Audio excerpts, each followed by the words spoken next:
Thank you for joining us today. Today's panel explores the future role of public and private partnerships in creating and supporting food systems. My name's Shannon Hertzfeld. I'm a non-resident senior associate here at CSIS, and I've enjoyed a long career as a senior leader of Archer Daniels Midland Company, as well as many years as chair of the Agriculture Policy Advisory Committee, spanning the second Obama presidency, the Trump presidency, and the first year of Mr. Biden's. This is the fifth and final panel this year focusing on the particular role of PPPs, public-private partnerships, in the food sector. The 4 roundtables held here at CSIS on this topic, as well as today's panel, have been undertaken in partnership with the PepsiCo Foundation. Special thanks goes to PepsiCo and the PepsiCo Foundation for the identification of PPPs and their unique and critical role in this sector, and their willingness to support a year-long discussion among key stakeholders focused on policies and practices leading to both successful outcomes and those which fall short. So thank you. Today, our panel will reflect on some of the key findings from these roundtables, as well as looking forward to the rapidly changing environment in which the global food system must operate. When a food system is built to be resilient, able to face disruption no matter the source nor the size of the obstacle, it fulfills its mandate to ensure that people are fed. When it falters, people go hungry. This year, the world's population has moved past 8 billion people. The public sector alone cannot organize and support the vast interdependent food system needed to feed all. Nor can the private sector, acting on its own, with each corporate player pursuing its own targeted objectives, fulfill this role. Collaboration between these 2 dominant actors, the public sector and the private sector, is the role, we believe, of the public-private partnerships, or PPPs. It holds great promise. So today, we will continue the examination of PPPs, and in this undertaking, I'm pleased to be joined today by 4 experts who will continue discussion of this topic. To my right is Sylvia Chen, who is the Director of Strategy and Partnership for the PepsiCo Foundation. Sylvia joined the PepsiCo Foundation a year ago, bringing to this role extensive experience in international development, strategic philanthropy, and humanitarian assistance. Prior to PepsiCo, Sylvia held senior roles with UNICEF, the Bill and Melinda Gates Foundation, the Office of the Prime Minister of the UAE, and before that with a number of private companies. Joining us, continuing over to my right, is Kindra Halverson. Kindra is the Chief Transformation Officer with TechnoServe, a leading nonprofit focused on poverty mitigation in nearly 30 countries. Kindra brings to this discussion many years of hands-on experience, including a significant role as TechnoServe's Regional Director for East Africa, and as a member of McKinsey's Johannesburg team based focus on growth strategies in Africa. Kindra was also responsible for multiple programs in East and Southern Africa as a lead member of the Population Services International PSI team. Next to Kindra is Bill Grant. Bill is the Senior Lead Specialist for Agriculture and Market Systems for DAI, a private sector entity which is wholly owned by its employees. DAI's clients are development agencies, private companies, and philanthropies, each seeking ways to tackle problems which impede social and economic development. Bill has been with DAI for nearly 30 years and has worked to craft sustainable solutions to many of the problems which burden the world's poor. In addition, Bill comes from a family whose work on behalf of the world's poorest has spanned generations. Next to Bill is Keith Doko, who leads the Private Sector Engagement Secretariat at USAID. Keith brings to this discussion a broad background in international development, with a strong focus on those undertakings where the private sector and public sector actors collaborate to bring about solutions to be implemented in the developing world. Keith excels in creating and managing multi-stakeholder partnerships, which are essential to bring about significant investments of both the monetary and non-monetary commitments that are critical for sustainable solutions within a market-based context. With this introduction, let me ask Sylvia to come to the podium and share some opening remarks. So, thank you.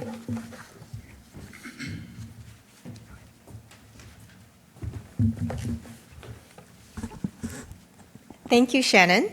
I'm Sylvia Chen, representing PepsiCo Foundation. I'm really happy to be here today as part of this one-year partnership with CSIS, as you know, bringing together all these experts and the brightest minds in the room to really tackle serious, complex, big problems. So thank you for being here. Our global head of public policy, Darcy Vader, is supposed to be here today, fresh off the plane from Dubai, COP28, to share her take on the latest the agreement at COP28. Unfortunately, she's down with a serious case of COVID, but Darcy wishes to send her regards and enthusiasm to continue this important conversation.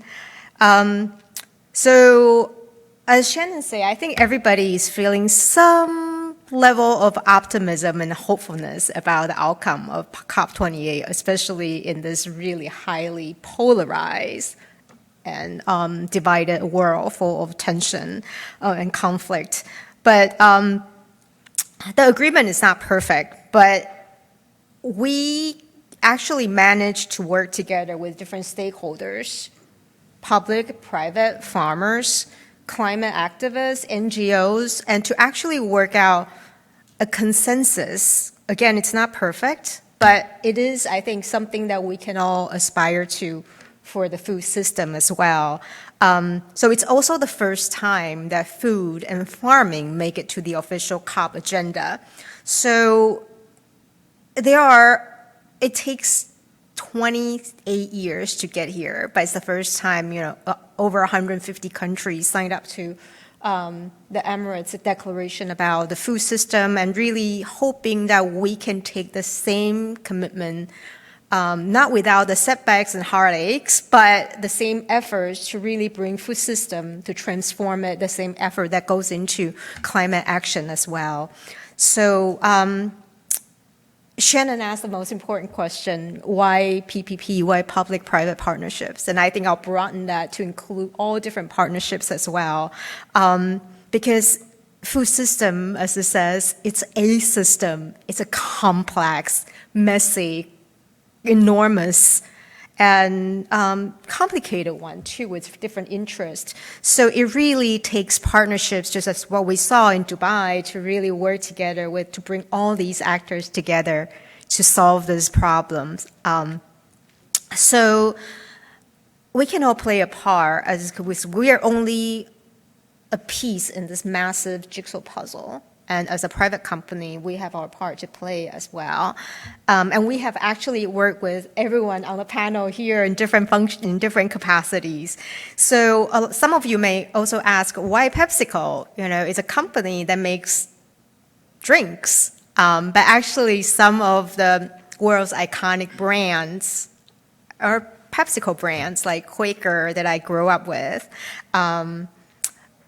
Doritos, Cheetos, Tostitos, all the toes, and my personal favorites of Stacy's pita chips and Sabro's hummus. So I'm saying all this is because we see ourselves as an agriculture company. We are only strong if the agriculture system, the food system is strong. We're only strong if the farmers, the soil, the biodiversity is strong. So all this will have to go hand in hand and working together to make this happen. So, and there are also 30 plus crops that go into our products. Just think about that. Our fate is really so interdependent with all the communities, especially the smallholder farmers, the frontline communities that make all this happen and healthy as well. So today we have, again, like Shannon said, we have some of the brightest minds here. And as I was joking in the green room, that actually I noticed, even though we're all working in the agriculture and food system, everybody here has an MBA from a top tier Ivy League school. And we forgo the sort of more lucrative career of our classmates went into, but I think we all have the same aspiration to really make a difference for the community.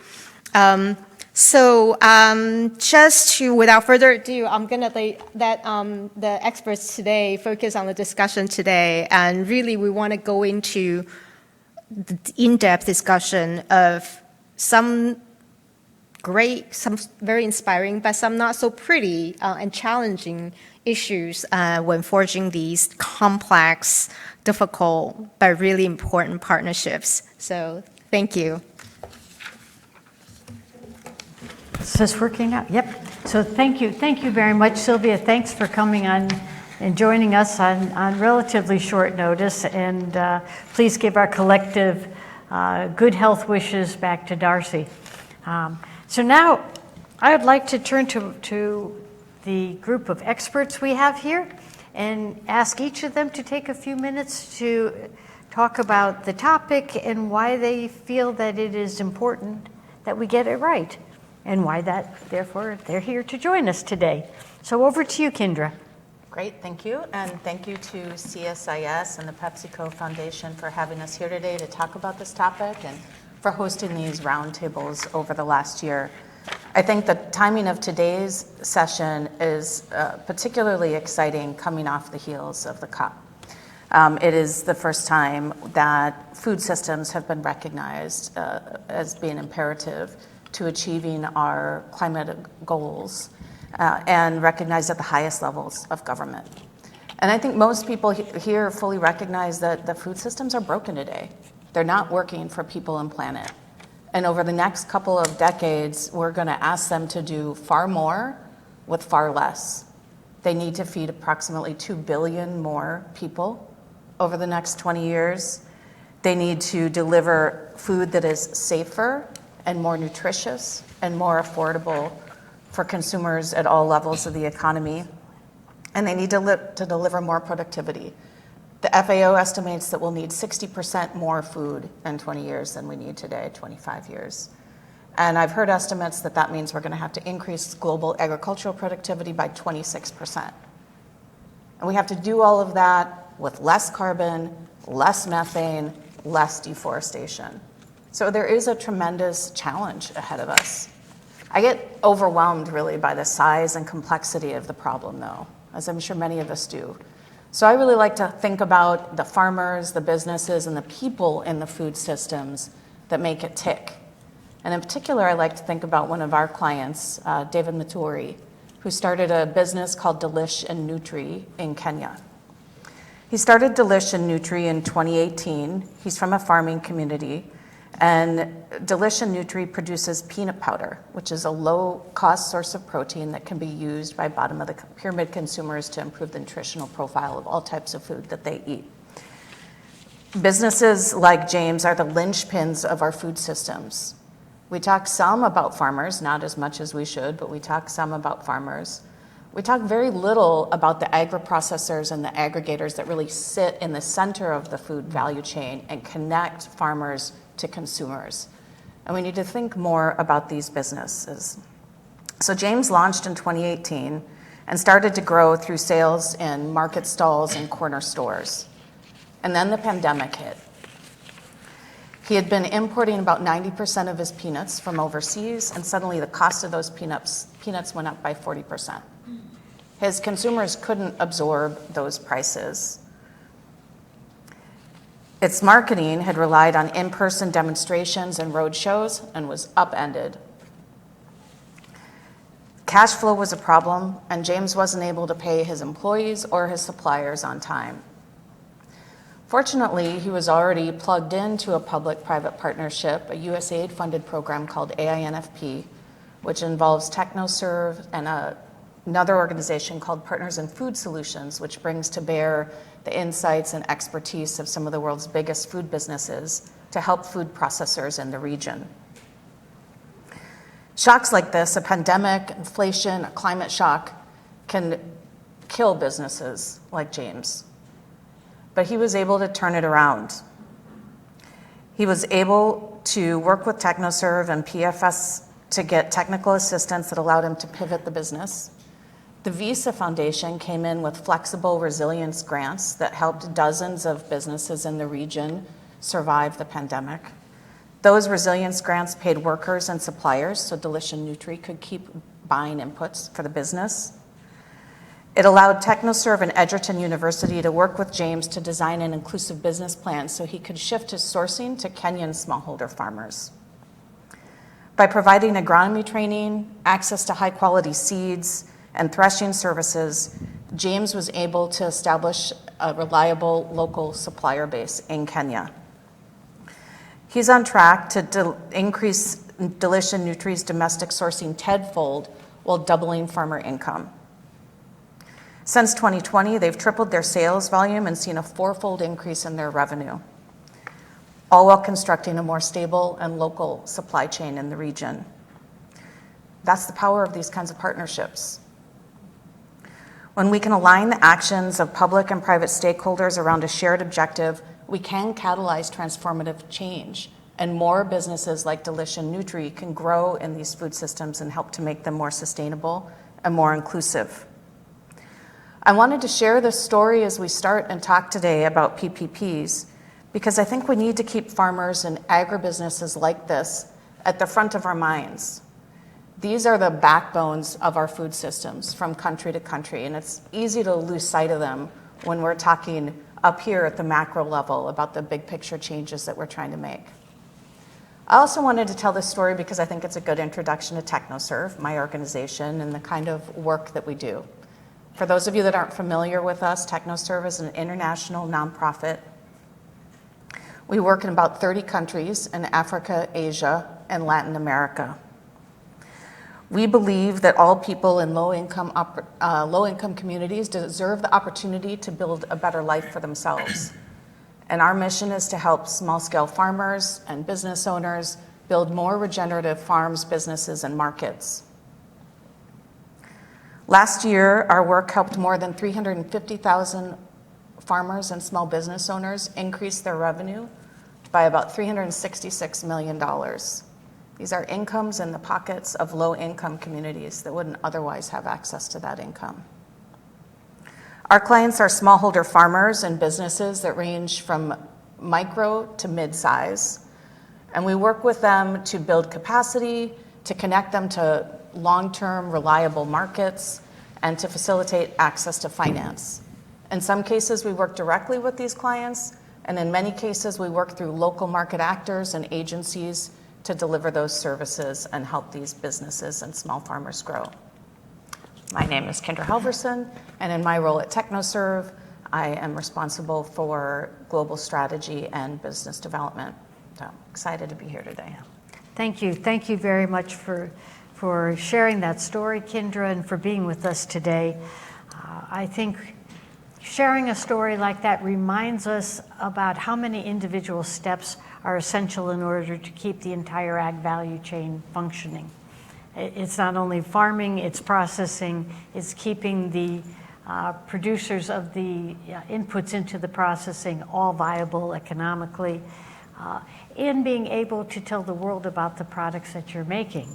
And I think one of the outcomes of the pandemic, or the impacts of the pandemic, was an interruption of the very basic ability to be able to continue to produce and to let people know what you were doing and distribute. So thank you for that sharing with us. And with that, I look forward to many more interventions from you. Let's go to Bill Grant. Thank you, thank you very much, Shannon. And thank you to CSIS and PepsiCo Foundation for organizing these events. I was able to attend one of the roundtables, and it was always very interesting. I'll take a slightly different approach. I'm coming at this really from 100 years plus of perspective, looking at how development happens. And as we're thinking about food systems transformation, my father was one of the early leaders at USAID and ran UNICEF for 15 years. And when I was still in college, he said, you know, the problems of development are vast, and governments alone cannot solve the problem. They don't have the money. The private sector has the capital, and we need to figure out how to mobilize that capital and get it into development. So he kind of guided me towards business school in the mid-'80s, and I've been doing private sector development ever since. But I think, you know, it has evolved considerably, and I think that, you know, as we look at kind of the perspectives from USAID, which up until the late 80s have never even engaged with the private sector, and then through the 90s and 2000s, where they saw kind of private sector as a source of funding for them, rather than a source of funding to transform the food system, which is actually driven by the private sector. And so, you know, kind of building a little bit on Kendra's side of it is, how do we do this inclusively? And to me, you know, public-private partnerships work best when there's a common agenda that matches the public sector and the private sector, and that you have a common goal, which is both sides have to get out of it something that's of value to them. And we heard PepsiCo start by saying, you know, we're in this because we consume all those products that are being grown. And what we want to say is, well, okay, you want to grow them, make sure they're grown. How do we make sure they're grown inclusively? And I think that that's really the role of implementers. I've managed many projects around the world, and we engage extensively with the private sector at all levels, from multinationals down to the agribusinesses, down to small regional traders. And it's always about, how do we get them to do something different that's more inclusive, reduces transactions costs, stimulates production and productivity, and really creates a more inclusive and competitive system. To do this, it really takes having a vision of what makes sense for the system. And a lot of the early private sector investment in PPPs were really CSR, corporate social responsibility. And I always saw them as kind of, well, this is nice, but it's short-lived. It's like a Band-Aid on top of a problem. It's not getting at the root causes. And it's, from the corporate standpoint, it really didn't add value to the corporation other than a little bit of publicity. So how do you actually have a value-driven public-private partnership? I've been working for the last 13 years with Chevron's Niger Delta Partnership Initiatives. And that's funding they've put $115 million into thus far, that has focused on developing local partnerships and international partnerships. They've worked with USAID, they've worked with Georgetown University, but they work with small businesses as well to try to stimulate good economic development. You say, well, what is Chevron doing with broad-based economic development in the Niger Delta? Well, they recognize that if they don't bring up the level of development in the Niger Delta, and most of that is driven around agriculture, that there will be continuing unrest and conflict. So they have actually quantified the value to them in terms of reduced conflict from investing in bringing up the entire agricultural economy in the Niger Delta. So this is they've got an incentive. Otherwise, they wouldn't keep funding it. They would just say, well, that was nice, it's finished, we got our publicity, and we're gone. But they've generated more than $200 million in additional investment by private sector companies into the Niger Delta. So, how you do this and how you structure it and how you engage with them is really critical. When I say them, I mean us as implementers of projects with the private sector. Because if they don't have an incentive, long-term, that fits into their corporate strategy, they'll be in and they'll be out. And so I think that that's really one of the big challenges for the future. And there's been an evolution among the private sector in their PPPs. I remember John Deere's original ones were, we'll give away 50 tractors. And that was nice. But I was like, well, what's that doing for the system? Today, John Deere is out there. I'm not doing a plug just for John Deere, but because it's a good example. They're promoting the sales of tractors, but they're putting in place financing systems. They're putting in place spare part systems. They're putting in place mechanic systems and tractor driver schools so that the system will actually work and be sustainable rather than 50 John Deere tractors ending up by the side of the road on blocks because nobody knew how to take care of them or had the spare parts to do it. So a good PPP needs to impact the system as a whole. I won't make a pitch for DAI, except that we've been involved in providing economic development solutions for the last 50 years. And I'm pleased to have many colleagues in the room who are former DAI staff. And I think that we've been really at the forefront of thinking about these kinds of activities. And we're running the Market Systems and Partnerships Project for USAID, which is focused on targeting the development of good, solid partnerships between private companies, both at the national, global level, as well as kind of getting down to those agribusinesses and attacking all the aspects of critical functions in the food system. Today, I was talking to somebody running a transport ICT platform, an Uber for trucks in Mozambique, and she's won a number of awards, and she is focused on providing first mile procurement transport systems so that traders can get the food transported from where they buy it to the rural towns and into the end markets. And so that's the kind of level that you need to get down to. But everybody needs a hand. And I think that these, what is a PPP? To me, it's really any partnership with any private company that engages both from a public input into it and the private investment. Thank you. Well, thank you. Thank you very much, Bill, for those great examples. And this will be the first time as a moderator where I would like to not only thank a panelist, but I'd like to thank your father for his wonderful career and for encouraging you to remain focused on the needs of the developing world. So thank you, and I look forward for additional comments throughout. And now over to Keith, telling us your perspective and your affiliation with USAID places you in a very important position. Great. Well, thank you, and I again thank CSIS and PepsiCo Foundation for putting this together, echoing my fellow panelists on how important this is. And I think we're in a place now where we can make real things happen. I look forward to getting into some of that. And all this starts with the conversation, so I'm really grateful we're here. And just going back on a little bit of my experience too, from the MDA side, I started off in the private sector, but I also have experience with implementing partners, both for-profit and nonprofit, as well as for projects on USAID, and now on the government side, so hopefully I can lend some of that perspective to the conversation.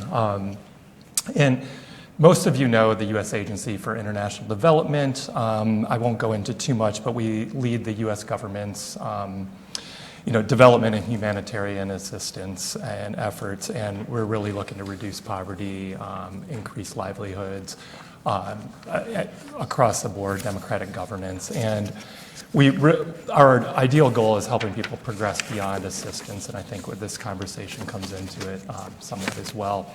And as a major focus of ours has been and still is the global food security crisis, and we've inception in 1961, so we've been working at convening, capacity strengthening, and providing capital for all those years, and across now we work in 80 some odd countries, over 150 countries we have operations in, and we have thousands of partnerships across different industries. And the food and agriculture has been a major part of our work over almost since inception. And more so as coming from private sector. We've been working with the private sector, but I think we'll come out probably the last 20 or so years is really where we've been engaging and partnering with the private sector, all the way from our original Global Development Alliance, now is migrated into the private sector collaboration pathway, and many other mechanisms to do that. And I was going to say, in today's increasingly interconnected world, there's no one government entity, the nonprofit sector, private sector can do this all on their own, and it's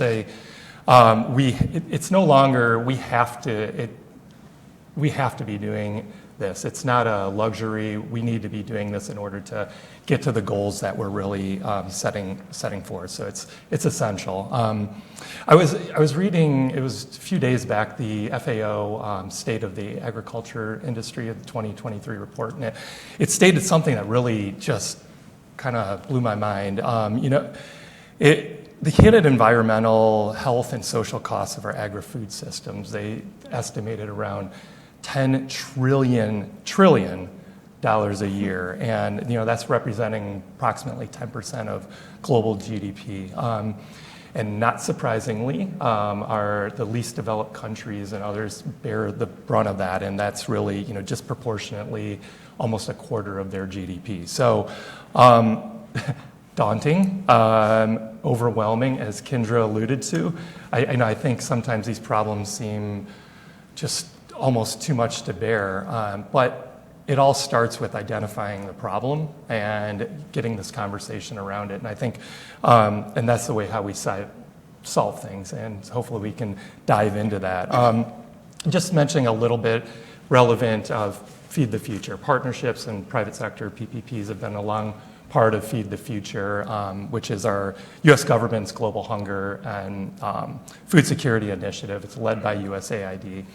And where we've worked in Feed the Future, we've seen poverty reduction, women's empowerment, malnutrition and stunting has decreased by upwards of 25%. But none of these outcomes could have been achieved without engaging with private sector. I mean, we are responding to the food security, I would say, the food security crisis in three separate ways. One's agriculture capacity and resilience, and second is the global fertilizer shortage. And one example of that is, to illustrate, is we're supporting the Grow Ghana initiative, which is with Yara International, AGRA, and the African Fertilizer and Business Partnership. And this Ghana-based initiative is really able to it has supported the delivery of 176,000 fertilizer bags to almost 50,000 farmers for the summer 22 planting season. We're looking to up that for the next growing season. And then finally, the last bit under that is, cushioning the macroeconomic shocks and for the most vulnerable, and including women. I think, so, in June of 2022, we had the G7 Leaders Summit in Germany, and President Biden pledged $2.76 billion in additional government assistance to the most vulnerable, and to help with the escalating food security crisis. And in response to that, USAID has announced a new investment that's the Nutritious, I'm going to get this right, Food Financing Facility. It's kind of a little tongue twister, but we love acronyms, so N3F. And it differs because the idea is it's really there to demonstrate how direct loans to women-led and women-owned businesses across the food system can contribute to positive nutritional outcomes and food security. So, and what Bill was saying, I'll just touch on that. The win-win situation. It's imperative that it needs to be a win-win, and we have looked at, the truly, dare I use the S word, sustainability. To be truly sustainable, there has to be, and we'll talk a little bit more about that, but there needs to be that intersect where all sides, and we have a common goal. Otherwise, again, it's going to be one of those that it looks good for a while, it stays, but it doesn't have the staying power that we need. And then the other thing is really, it's from an industry perspective. I see us getting there more often of recent. And another thing that is recently read was food industry giants, and Nestle, led by Nestle, Danone, Unilever, and many others. About 170 agribusiness companies have formed it's a SAI platform, and it's really to increase sustainability in the agri-food system. And they released a framework that's regenerating together. So just one example, and I was pleased to see that, and USAID takes under our new, well, not as new now, but last couple of years, PSE Modernize, we're doing many things under that. And one of the main pillars of that is taking an industry-led approach. So not only just working ad hoc with companies, we have industry leads that are focusing, obviously in input systems and others, but across development, and taking that so that we can play a role in hopefully moving the needle somewhat, and helping businesses with their sustainable sourcing, community engagement, and resilient supply chains. And then also, hopefully leveraging companies, their agility, their industry expertise, and so on. So I'll just close by saying that one thing that I hope we touch on too, all this can't be done without an enabling environment. And hopefully we talk a little bit about that, like well-defined policies in a food system. So looking forward to the discussion. Thank you. Well, and thank you very much for your comments and for helping somebody who has not worked at USAID or interacted quite a bit with USAID to help us understand a little bit more about the structure and the motivations and the focus of USAID as we find it today. That's a critical input, so thank you. Now I'm going to take a little bit of liberty of my position and stretch the concept of food and food systems just a bit and say that to me a good CSIS program is like going to a great restaurant and having a fantastic meal. And I think we have the beginnings of that right here. But I look around at the people at my table and I see that it's being occupied by 3 of the top chefs in their fields. So let's all walk into the kitchen, close that door, and start talking about how you actually make the meal work, look good, and deliver what is promised. So let's go in the kitchen.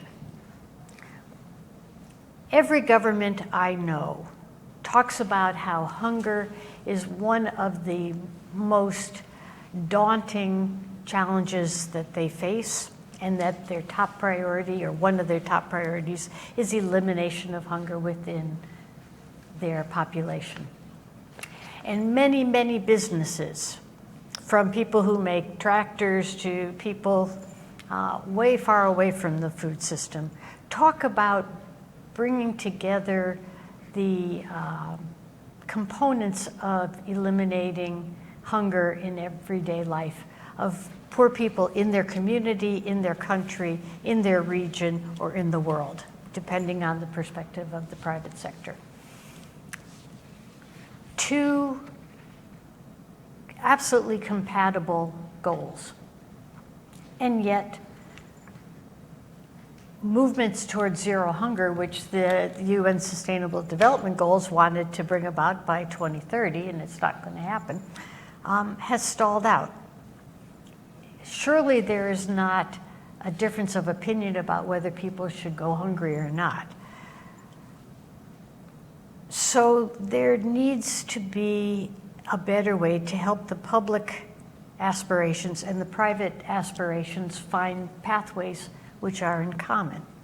And as each of you describe the roles that you have played, it seems to be that PPPs have a unique and critical role has a bridge element which detracts neither from the appropriate role of the public sector, nor the appropriate role of the private sector, but can form a bridge and lay out common ground for the sole reason of trying to reach the goal. So can we talk about how PPPs are able to do that? What must come from the public sector to give it license to draw upon its perspectives and resources? And what must it do to get legitimacy in the eyes of the private sector? So I'm going to just call it random for people to answer. So why don't we start with you, Bill, and then we'll go over to you, Keith, and Kendra. And so tell me how it really works, and I'll just sit back and enjoy my meal. Okay. Thank you. I think that the starting point is understanding what's the real problem you want to solve. Because not everybody can solve every problem. And so finding the people who are necessary to solve that problem is the starting point. And, we can take, food production and productivity in Mozambique. Seed was a major issue. We did the diagnostic, we convened a big meeting, workshops with government, the seed companies, and they agreed we need to have a seed platform for dialogue. So we helped sponsor that. But we were working directly with the seed companies and with the government, because at the seed level, the government didn't have the capacity to certify the seed that was being produced in the country. So there was weak seed supply. They didn't have all the right varieties. So we helped them access sources of private sector seed plasm to bring into the country. But then we put together agreements between the seed companies and the National Seed Authority, so that they could learn how to do the inspection of the seed themselves, so that because they didn't have the capacity in those smaller local seed companies to inspect the seed. And that partnership, it took convincing of the seed company, of the National Seed Authority, to recognize that the private sector had a role to play. Because they were like, no, it's our job to control this. The private sector said, well, they don't have the resources, the human capacity, or the wherewithal to get out and actually inspect. So we're not getting their service. So we worked with the private sector and the government to establish a regulatory framework, coming back to your point, where the government allowed the National Seed Authority to delegate some of its seed inspection responsibilities to the private sector. If the private sector trained their staff so that they were certified by the seed company, by the National Seed Authority. And so that actually led, this was not a PPP, but this is a broader solution to a problem that was facing all the commodities in the country. And, today we have private sector companies investing and getting their staff trained so that they can monitor. The National Seed Authority is now running the trainings. The one challenge is they haven't figured out how to pay for it, because the National Seed Authority is not allowed to collect money from the people who are being trained. It goes into the Treasury, gets stuck there. Another policy issue. How do you reverse that, or how do you introduce a different solution? But I think that, coming back, how does the mix come in? I think it works best. If a private company knows what the problem is and wants to solve it and bring in the right partners, they can do that. But to put together a good PPP requires a clear, focused analysis of what the problems are, what the different pieces of the solution are, what's the right role for each partner to play, and then get them together around the table and get them to understand, oh, the private sector has a role to play. Oh, the government has a role to play. And how do we make them work together? Thanks. Wow. There's so much in what you've just said in that example. I'll let, I know, Keith, you look like you're about to comment. And then over to you, Kendra. Sure. Sure. Now, there's a couple of things here, in looking at what's successful PPPs. One thing I want to acknowledge too, we say PPPs, but I have two extraordinary implementers to my left right now, and that is encompassed in what we're talking about here. We have, it's it's a multi-stakeholder partnership, whether private, we have private, public in the Ps, but there are obviously, like Bill mentioned and Kendra, on the forefront, the farmers, all the stakeholders. So I just wanted to clarify that. And, it's kind of that unique value that you're bringing. And I was going to say 1 + 1 = 3, probably 1 + 1 + 1 = 4, or however we want to look at it. And with complementary, but not too much overlap. And throughout my career, I have seen, and unfortunately, been part of it. We're talking about some things that didn't work. We have, I think we're getting better, but come in with solutions. And I know the government and others could be accused of that, where we have kind of the solution in the back of our mind. We have an idea what the problem is, but that's not getting at it. And one of the key things is, a co-creation and working together to identify that problem. And I think we're getting a common theme here, really truly identifying the problem, and then finding out where are the unique, aspects of who can bring what. I mentioned in the opening about, I don't know if it's a coin or not, but 3 Cs. I like to say, we can bring other things, but we bring convening power, we bring capacity strengthening, as well as capital. And a lot of times that's with other people. But knowing what we bring, what our partners bring, and putting that, like you said, in the kitchen, mixing it up into a proper dish, I think one of the things that we do in working with 1,000 partnerships. I'll give an example after, but I want to give floor to Kendra to kind of chat a little bit about that. Sure.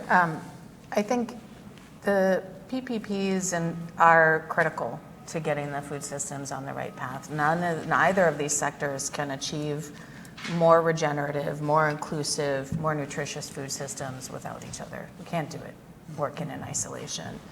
But I think all of the different players that you've alluded to, and I would add philanthropy in there as a 4th P, have distinct and complementary roles to play. I think one example of a space where we've seen that play out is in food fortification. That's an important piece of delivering more nutritious food.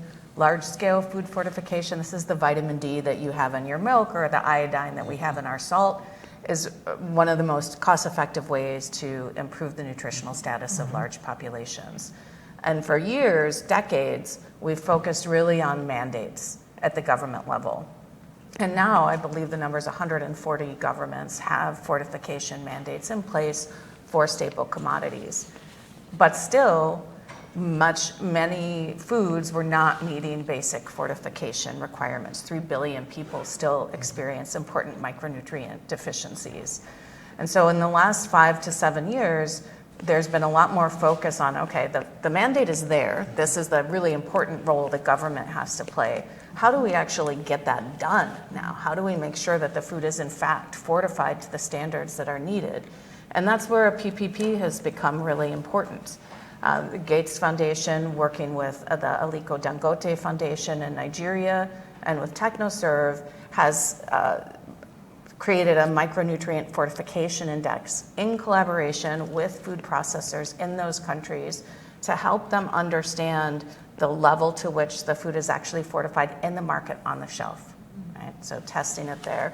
Not about getting people in trouble or throwing any businesses under the bus, but actually to understand the effectiveness of the fortification practices that they are having in place.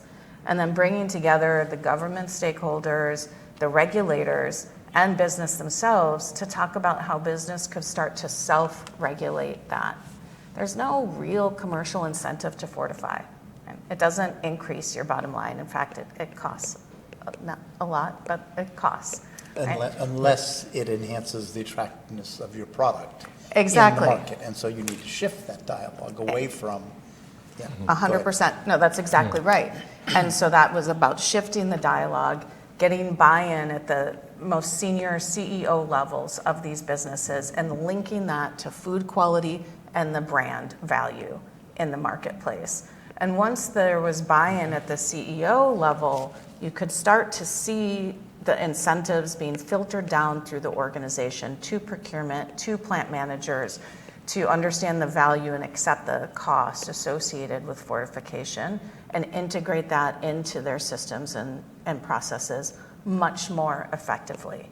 So now the micronutrient fortification index in Nigeria covers upwards of 80% of wheat and sugar, and is results in a publicly available portal that you can see the performance of these businesses in terms of fortification and the quality of their product now in the marketplace. And it has created, it's kind of harnessed that inherent competitive edge and interest that these businesses have to create more brand value for themselves.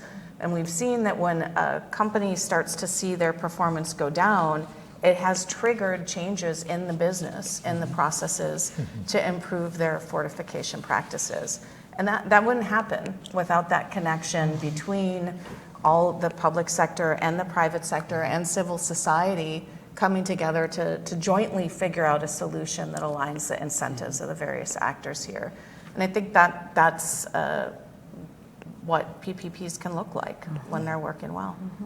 I think regulatory branding is also important. I mean, here we have USDA grade A approved beef. What does that really mean? I don't know, but it looks good, and if you're a consumer, it has value. In Kenya, we helped change the policy around milk and the trade of raw milk by the informal sector.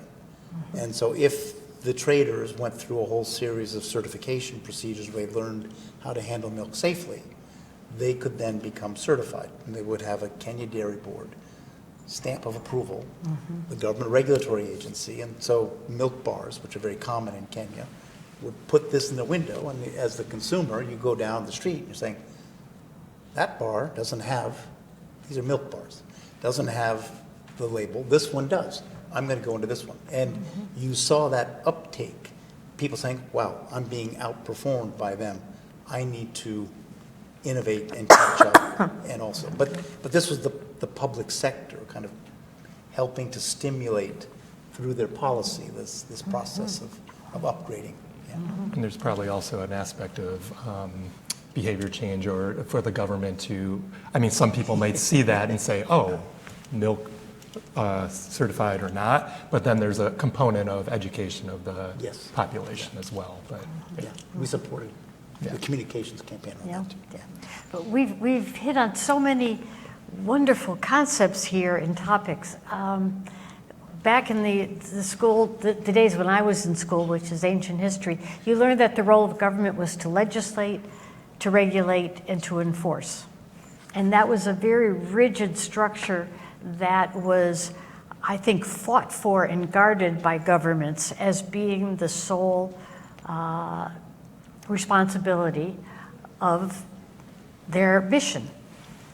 And what we've heard here on a number of suggestions is that there are points of commonality where the private sector has an economic interest in enhancing, for example, the efficiency of enforcing, meaning the inspection, the branding, the branding of the public sector, that something has a high level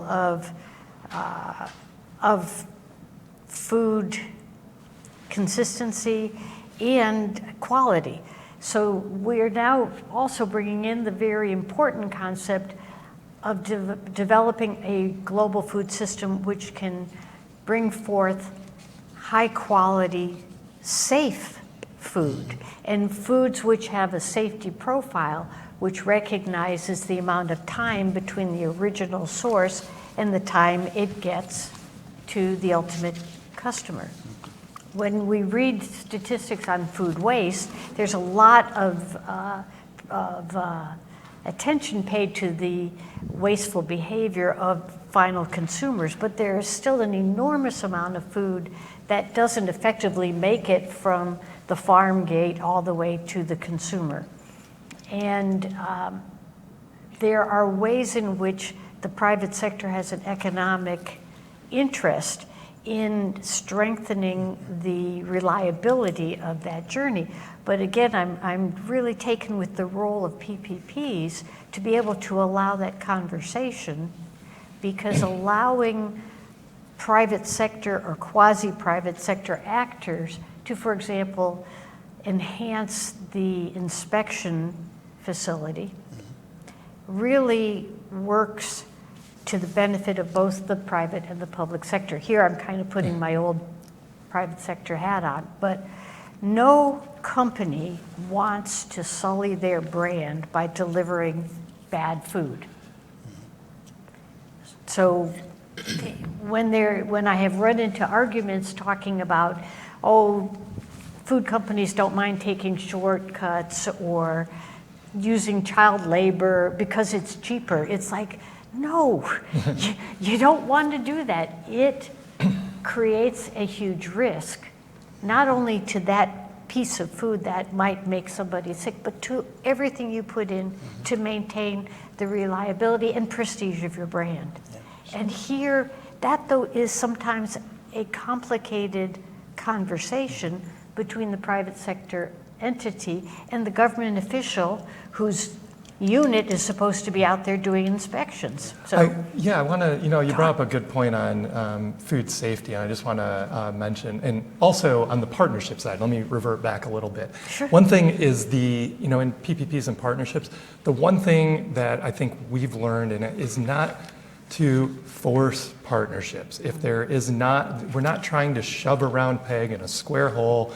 We made a partnership work, and we've done it, and that's where these things just fizzle out. So important to say that, and knowing when to move forward, when to say not now, but let's think later. But on the food safety thing, I just wanted, it struck me, I attended Global Food Safety Initiative earlier this spring, and it was really on the side of like, if foods are unsafe, overall, we've lost all the immense efforts put in by farmers, and it's really, whether nutritious or not, it's irrelevant. And what we were able to do, and this is one thing, this was built on about 10 years of work together. So again, not forcing that partnership, but we signed an MOU with Global Food Safety Initiative, and that's under the Consumer Goods Forum, which many of you probably know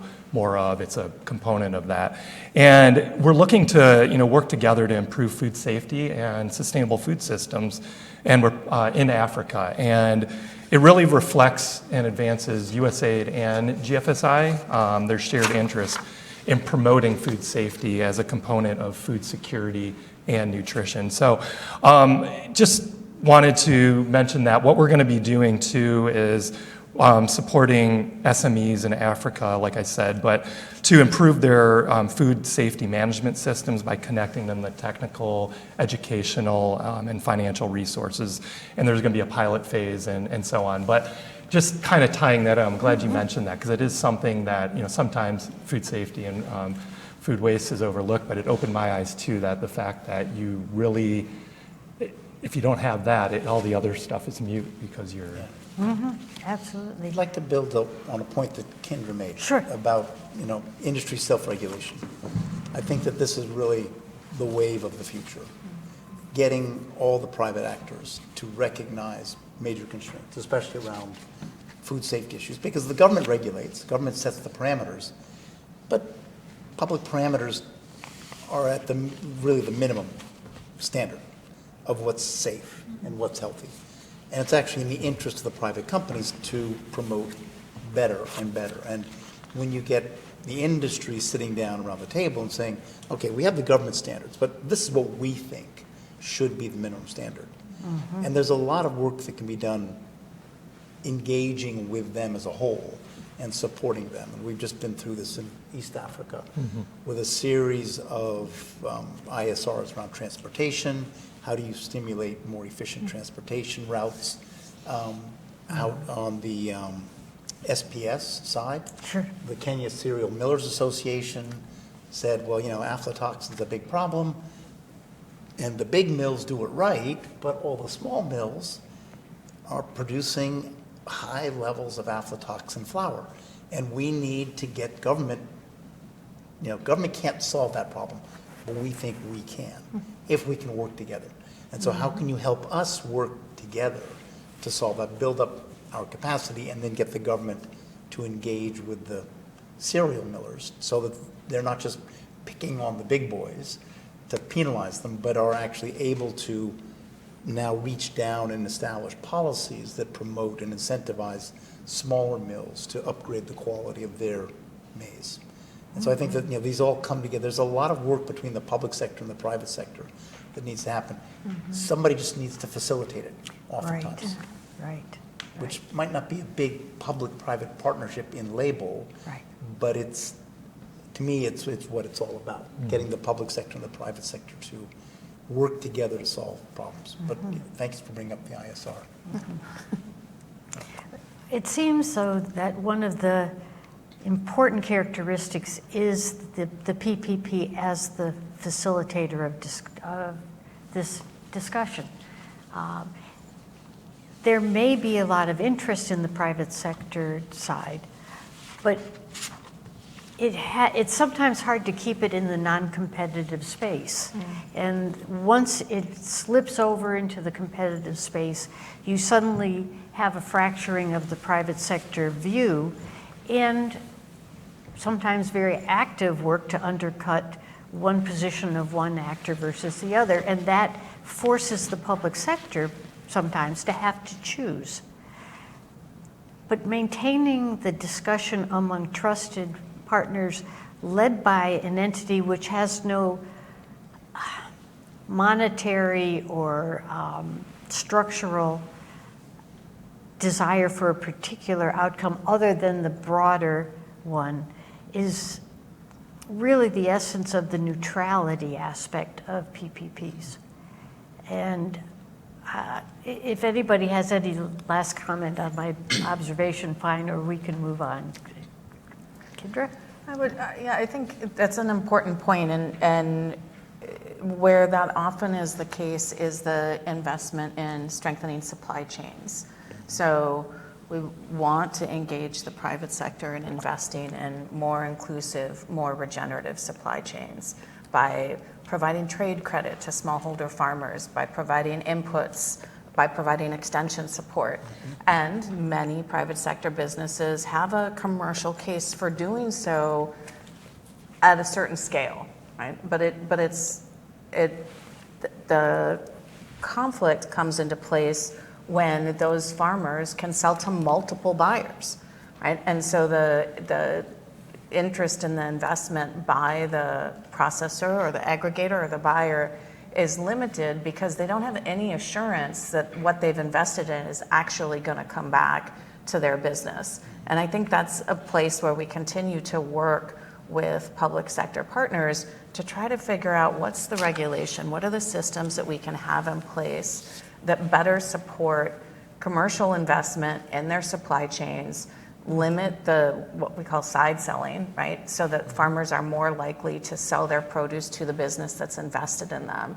Or do we need heavier investment, and I think we do, in many of those commodities from the public sector or from philanthropies that allow smallholder farmers to get to a level of productivity that makes them attractive as commercial suppliers and helps them participate in that space more fully as partners with the private sector. It is a place where TechnoServe does quite a bit of work with multinationals and with local and regional food businesses, and it's fraught. The businesses want the more reliable, safer, more consistent supply at higher volumes, but their interest in investing is constrained by the risks, and that's where the public sector really needs to come in.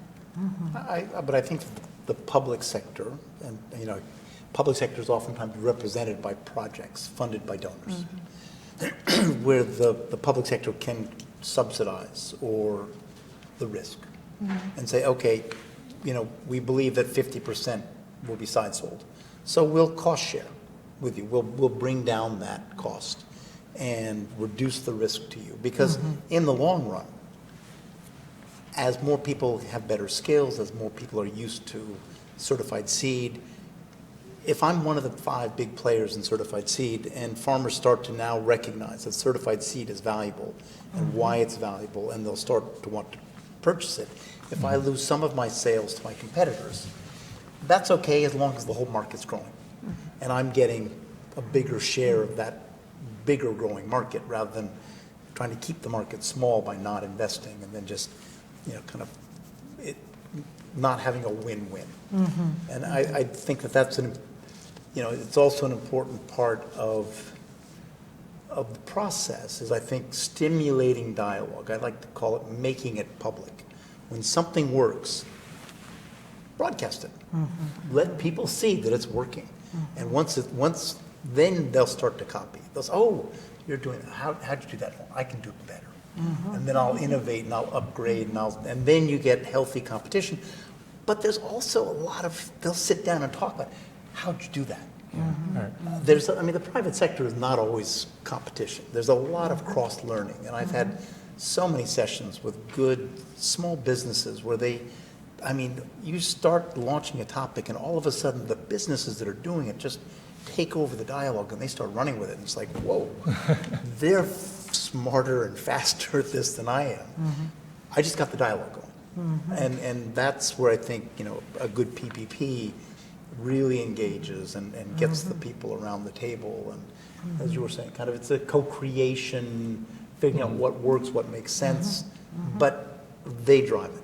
And so, a PPP should be kind of a stimulus with a long-term vision for the private sector taking it on and doing it sustainably. Yeah, can't agree more. The most effective is peer-to-peer learning, peer-to-peer competition as well, but more so than we can ever do, sitting here on stage. That is where, by demonstration and by successful demonstration. So that's absolutely, I agree. And one thing you had mentioned, kind of the getting into where, I mentioned in capital. Now, USAID is, traditionally we've in various iterations from way back when your father was there to now, and we're looking more at our capital as strategic de-risking mechanisms. And we're doing this in several places. I'm very pleased as a former finance guy myself to see where this, whether you want to call it philanthropic money, this taking a first loss or putting that into working capital where it lowers the barriers to open up markets and things like that. If you've heard of ASELI Africa, it's working in East Africa. One of the, I think it's about 30 million, but we're looking to raise upwards about 700 million. But the idea is to actually de-risk this for lenders, for small SMEs in the agriculture sector. And then we just recently announced a new facility with the government of Norway called FASA, and that's financing agriculture for SME or something like that. And excuse me, FASA. Maybe it works in Norwegian. It's new, and I probably have it here. Small and medium-sized enterprises in Africa, I think. And the idea, it's multi-donor, and it's looking to mobilize $1 billion and support 500 SMEs and 1.5 million smallholder farmers. So the idea being, these things, there's capital, but it's how are you placing this capital, and are you doing it into markets? And we talked a little bit backstage about crops and what should we be funding, and how do certain industries. I feel it's not completely market driven, but the market needs to decide, and we can understand and talk to the private sector of why aren't you investing in this, and then we understand, is this something we should be slightly de-risking and putting and be able to pull back eventually once there's enough players in that market that will take off on its own. So there's a lot of opportunity there, and I think with not just USAID, but with collaborating like we did with the government of Norway and others, and our partners in the private sector especially, and there's examples of that. Wonderful. I think in our examples, we've laid out that the ag value chain is actually a collection of to the extent it's a chain, 1,000 links. And when any one of those wobbles, the entire chain can grind to a halt. I think that was quite evident during the pandemic when things like, again, back in my old iteration at Archer Daniels Midland, took quite some time to allow the various states of the EU to allow trucks filled with food or food components to cross their border because truck drivers had not been established as an essential industry participant. And the US was only a couple of weeks ahead of the EU, so I'm not just casting aspersions on the EU. So even something as simple as the right word to the border guard can stop a food system from going forward. I also am taken at how many of your examples are focused on enhancing the ability for small and medium enterprises to be able to be fully included in the ag value chain in all those various links. But let me pivot to a different perspective. We've just passed 8 billion people in the globe. And so every day there are more than 8 billion mouths that have to be fed. In 2021, Bloomberg estimated that food consumption reached 2.5 billion metric tons. That's a lot of stuff flowing around the world. And what we know is that where food is created is not where food is consumed. That's the rural-urban problem. When you think about the problem of of supporting the production of the food, that's a rural issue. Processing it, that's maybe somewhere in between. Consuming it becomes more of an urban issue, and throw in movement across 2 countries, 8 countries, 50 countries, depending on the product that you're making. You've got a really complicated supply chain. Why shouldn't the world say, God bless big business, it is your job to know how to do things at enormous scale. And if you're a smallholder farmer, maybe you can catch up, that'd be nice, but it's not essential. Yet everything that I hear from you has embedded in it that the full participation of small and medium enterprises, women enterprise, other non-traditional participants is essential for us to hit our future when we're going to be trying to feed 9 billion and maybe 10 billion people. PPPs are very active in supporting the non-traditional or the not large actors. Make the case for me about why that makes sense, even though in the short run they're making food which per unit calorie or product is more expensive. Why does that make sense for the world of my grandsons in another 10, 15 years? Why is that a good investment? I'll take a stab at that. One thing to keep in mind too, in countries, well, in Africa, we'll just take that, we're doing a lot of work in Feed the Future. I believe it's 16 out of our 20 countries in Feed the Future are in Africa, not meaning that that's our sole focus, but 95% of SMEs support smallholder farmers with productivity tools and trainings and things like that. It's not something that is, we understand, and in least developed countries, we have a major portion that are still smaller farmers, and then we talk with PepsiCo or any of the multinationals, a lot of their sourcing, understanding that a lot of this, there's a huge scale issue here, but it has to be a balance. And SMEs and even micro enterprises in countries, they really they provide a level of, I would say, diversity and redundancy in the system that really enhances kind of the resilience of the system. So you will have eventually whether they be large, small, that the market will have business failures and things will settle down. But it's, one thing I think you mentioned earlier, Kendra, was about the processors. So a lot of the debate talks about, which is very important, farmers and trade, and we're kind of missing some of that, the processors, the logistics, all of that in the middle.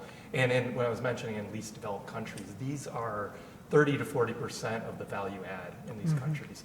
So we have to be thinking about that, and and especially in areas like logistics and transportation, small, medium-sized enterprises are poised to even excel and exceed what's going on right now in that last mile delivery and their agility and things like that. So those are just some ideas to think about through that. But Bill's one.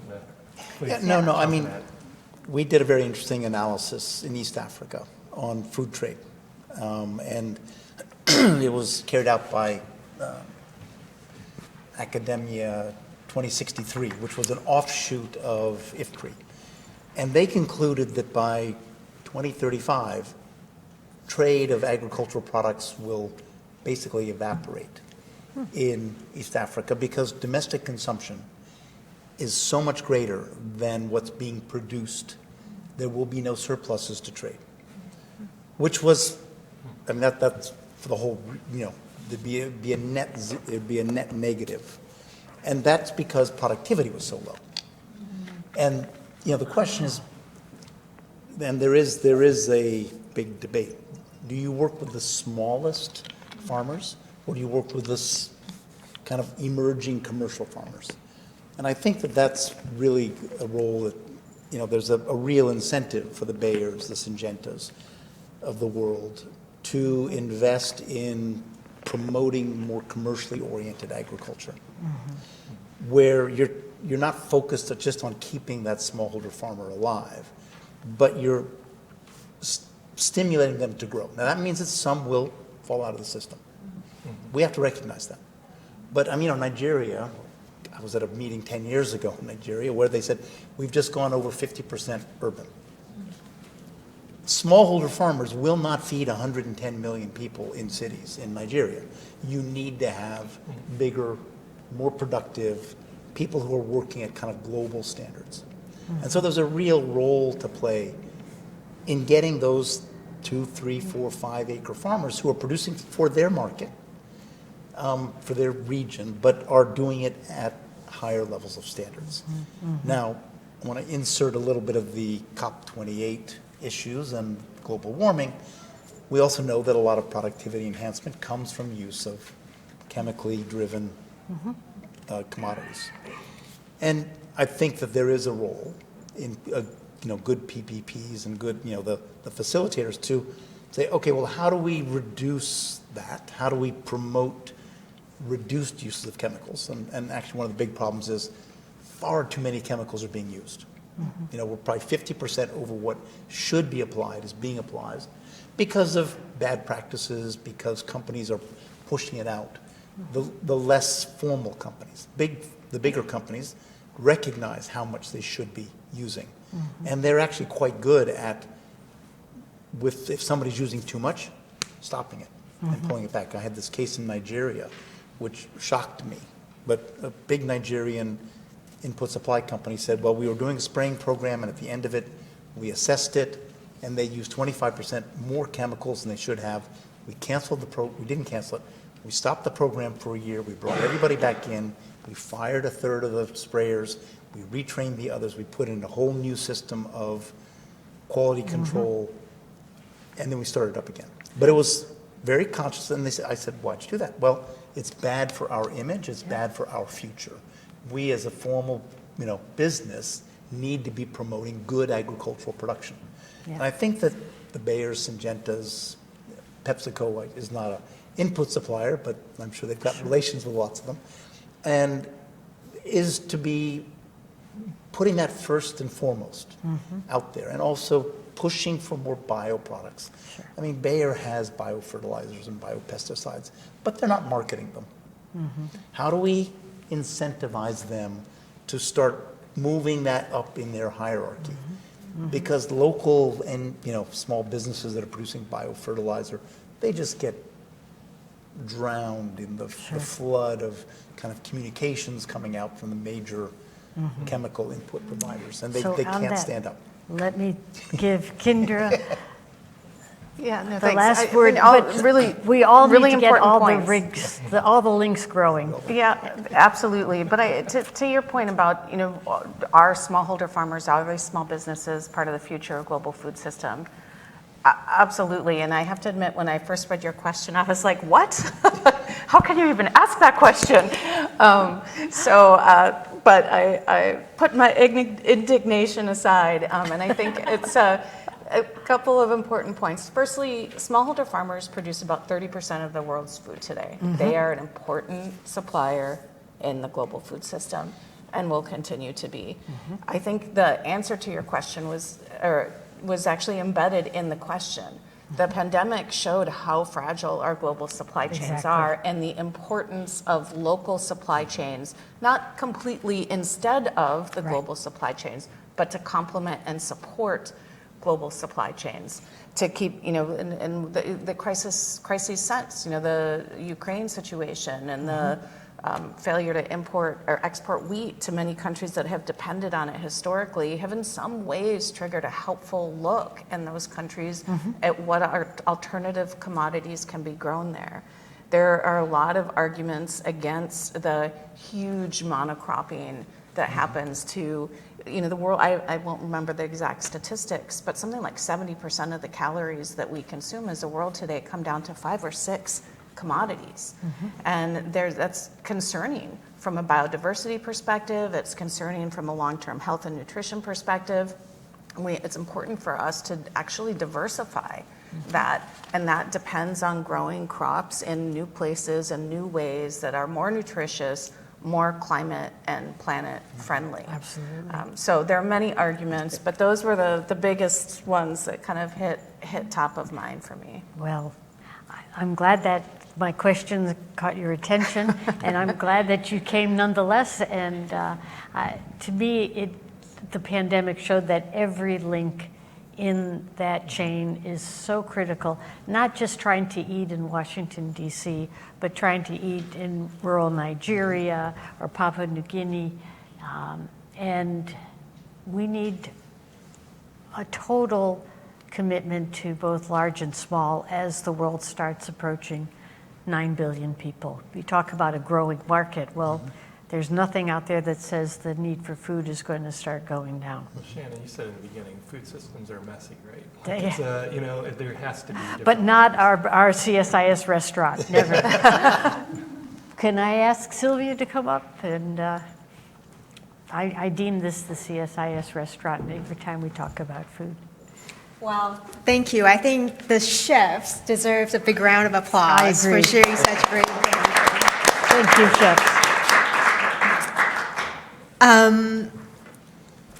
I think everybody would agree with me. We've all learned so much today, and it's very inspiring. And I think especially hearing the real life examples, and especially some of you we work with a lot together with. And for example, we work with Keith and USAID on bringing regenerative farming and empowering women in ag value chain in India, in Mexico, and we work with Tindra and Bill to implement these projects and really finding the right problem to solve and bringing all the right players together. So there are a few things that also really, reminds us that really finding the common pathway and aligning everybody's incentives, because at the end of the day, like I said earlier, a private company like ours, we're only strong if the soil is healthy. If regenerative farming can make it, dare I say the S word, the partnership can only be sustainable if we are really all aligned. And how do we, as philanthropy, but also as a part of the big business operation, because that's kind of the sort of real life challenge that we need to think about. We talked about philanthropic capital. Kendra talked about how do we really use that to drive certain innovation and certain practices. And we can really be, we can be that risk capital up front and to really kickstart certain ideas and pilot new initiatives. But again, the motivation and incentives will have to be aligned to be sustainable. And I'm very, maybe inspired is a little strong word, but I feel somewhat optimistic, especially yesterday seeing an oil state can bring actually a consensus on transitioning out of fossil fuel. So I think for the food system, even though it's messy, it's complicated, but as an African proverb says, if we want to go fast, go alone. But if we want to go far, we have to go together.